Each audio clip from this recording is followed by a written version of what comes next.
Gipailawom sa surprise drug test ng mga bus drivers sa nagkadiang terminal sa Mindanao subay sa Oplan Harabas sa otoridad alang sa luwas nga biyahe sa mga pasahero karong Semana Santa.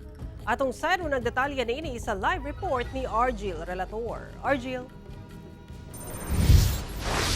Sara sa Davao City, usa sa mga driver sa bus gipailawom sa surprise drug test ang nagpositibo sa paggamit og illegal nga droga apan ipailawom pa siya sa confirmatory test. Una pa man makabiyahe, gipailawom sa drug test ang mga driver nga nanukad sa Davao City Overland Transport Terminal. Ginapapasa ang matag driver og urine sample.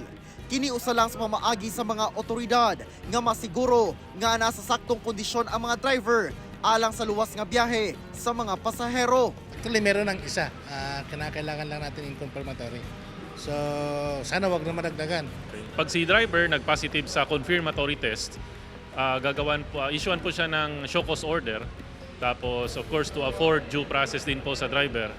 Then, yung investigation po, susunod na po dyan at magsasubmit na rin po ng recommendation si Regional Director po para kay Assistant Secretary. Sa kabahin sa LTO, suspension or revocation sa lisensya ang posibleng atubangon nga silot sa driver nga magpositibo sa droga. Mamahimo siya ipailawom sa rehabilitasyon, pinaagi sa PIDEA ug ang LTFRB maoy mo asikaso sa lakang nga atubangon sa operator.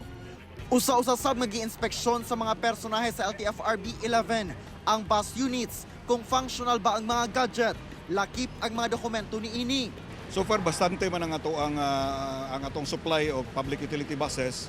Ang ato lang ginapaniguro karon sir is we have to check the roadworthiness sa ato ang mga units nga managan. Sa Zamboanga City, anaa matud pa sa 500 ka mga PUJ driver ang gipaubos sa surprise drug test nga gipahigayon sa Zamboanga Integrated Bus Terminal sa Barangay Divisoria, Zamboanga City.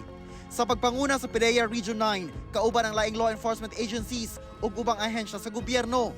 Nag-inspeksyon sab sa mga bagahe sa mga pasahero sulod sa maong bus terminal.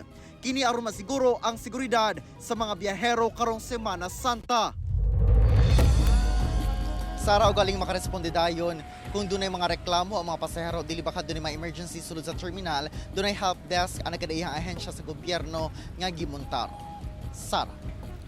Okay, daghang salamat Argil Relator.